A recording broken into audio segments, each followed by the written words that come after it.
Hello, welcome back to my channel, and today I'm going to be making a late Victorian inspired nightgown. I've been wearing vintage and vintage inspired clothes for quite a long time now, like a couple years, and for quite a while I've been wanting to get into vintage pajamas. I think that vintage pajamas, particularly in the more Victorian and Edwardian kind of time, they look so comfortable, just so much looser and flowier and everything, so I am going to be making a 1890s inspired nightgown. Here's a couple pictures of inspiration, so let's just get right into the designing process. So with a lot of vintage nightgowns that I have found particularly prevalent in the 1890s, there was this sort of neck bib section that was usually in a sort of square shape. Then it has just sort of a loose flowing structure for the rest of the dress and skirt section, and this is all gathered into that sort of square shape. Then usually along this square shape there's some sort of ruffles, so I'm gonna do that. Even though I'm gonna be honest, sewing on ruffles I find to be such a pain, but they're very pretty. Then I'd like some sort of fluffy, billowy sleeves that are more tightened with a little cuff at the wrist. Then in the back, it's basically going to look the same, only there will be a slit in the back and it'll have a little button at the top. So the back might be kind of opened because I don't want too many buttons, partly because they're a pain to sew on, and partly because I think having a bunch of buttons under your back while you're sleeping would probably be rather uncomfortable. Then I like to do some kind of embroidery up at the neckline here, but nothing too crazy because I am not the most incredible at embroidering. Then I might also put a ruffle at the bottom of the skirt. But as I said, ruffles are totally a pain, so I might not do that. We'll see. So that is the general design for our nightgown, so I'm going to go and start cutting out the pattern. The biggest and most important piece of this nightgown is basically just a rectangle that has a cutout for the arm's eye, and a little bit more shaping so that it can fit around the square bib section.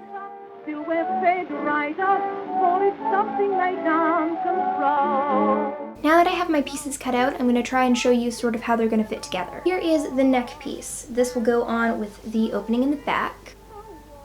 Then here is the biggest piece, which will make up the bulk of the dress. This whole thing will be gathered into the neck piece. Then this part sticks up a little, and that'll also be gathered, but that's so that it can fill in this arm section right here. Then there's a cutout for the arm, and then the back is just straight across. Then there's the sleeves, which are a pretty simple construction. They're basically just big rectangles with a curve at the top, and they're nice and baggy so that they can be gathered and all billowy and fluffy. And then there's some little tiny pieces, like basically just a rectangle that will be the cuff of the sleeve. And then this little piece, which will be the interfacing for the collar. So I'm going to start sewing together the major seams of the dress, that being the neck piece and the, skirt dress section. So I'm going to gather that into this, and then I'll probably gather and attach the sleeves. So that'll just get the structure of the dress together, and then we can start doing the smaller things like the collar and the cuffs and all that kind of stuff. So let's get stitching.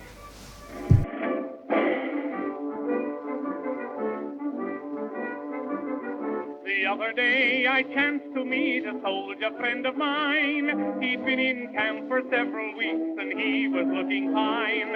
His muscles had developed and his cheeks were rosy red. I asked him how he liked the life, and this is what he said. Oh, how I hate to get up in the morning. I thought you might like to see how this is coming. It's fitting quite nicely. I might iron the gathers here so that they lay a little bit flatter, but you can definitely see how it's coming together, and I'm excited to see it with the sleeves on. So I'm going to start stitching those sleeves, sticking them on here, and I'll see you tomorrow and we can start working on some more of the details.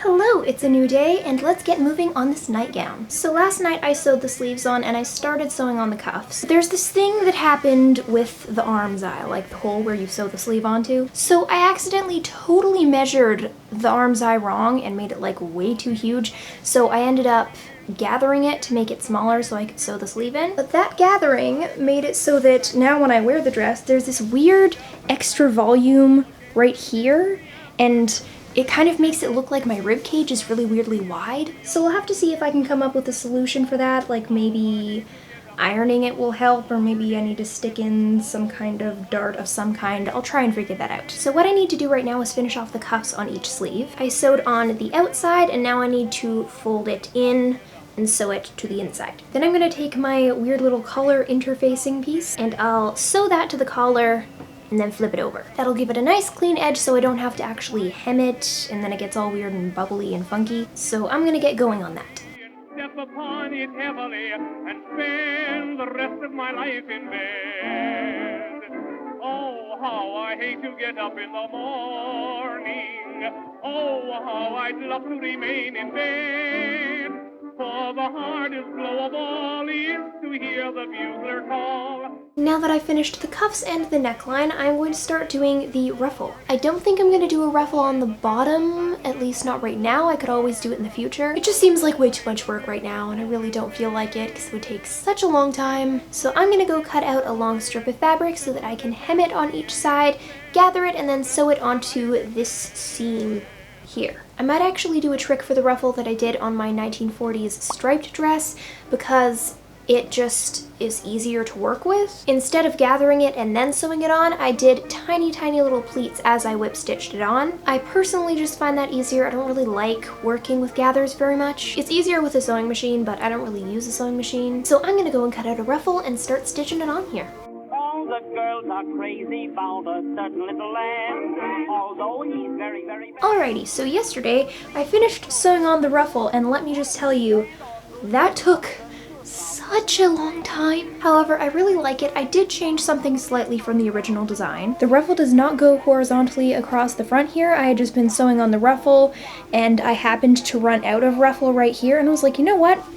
I actually really like the way that looks. So we're getting really close to finish with this. The next thing I'm gonna do is hem the edges of the back center opening. Then once that's done, I'm gonna overlap them and whip stitch all of the lower section, if that makes sense. So basically I'm going to be sewing up the back except leaving a few inches at the top so I can get into it and then button it up behind my neck. But when I look at you, I just, oh Johnny, oh Johnny, oh.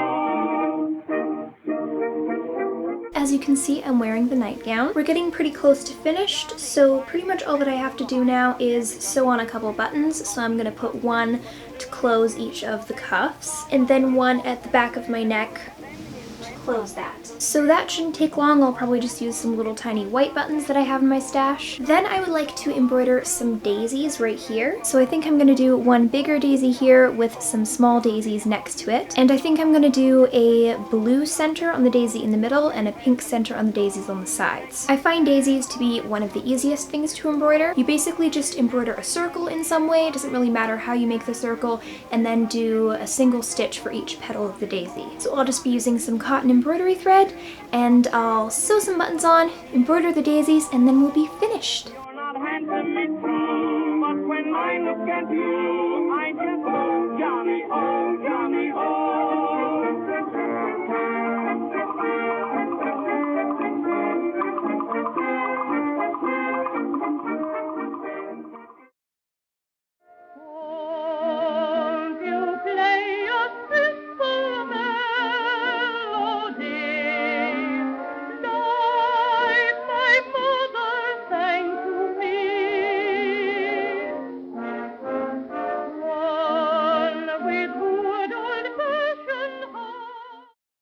That is the finished product of this 1890s inspired nightgown. I've been wanting to get into vintage and vintage inspired pajamas for an incredibly long time, so I'm super happy to have this, and I can bet you I'll be wearing it a whole lot. I've already slept in it once and it is incredibly comfortable. This project was particularly easy to make in my opinion, at least with the drafting of the pattern, because it doesn't have super complicated pieces and shapes. This is also pretty much the first time that I've ever gotten into more complex embroidery like this, but now I just want to find a bunch of things to embroider because this was really fun to do. Now, things I would change if I were to do this again. I would like to make the cuffs a little bit longer so that they could overlap and the button could actually like have a regular buttonhole. I just think it would look a little bit cleaner. Aside from that, I honestly can't think of anything. I'm very happy with the result, and I'm definitely going to be making more nightgowns in the future. Real quick before I finish off this video, I'd like to mention that I have an Etsy shop called Gwen's Vintage Box, where I'm selling vintage and antique curated boxes themed after different colors, so the link will be in the description if you want to check that out. That would be it for today. I hope you enjoyed this video. Please comment, rate, subscribe, and all that jazz, and I'll see you guys next time. Bye! Excuse me. I need to film, meaning I need to make my bed. But,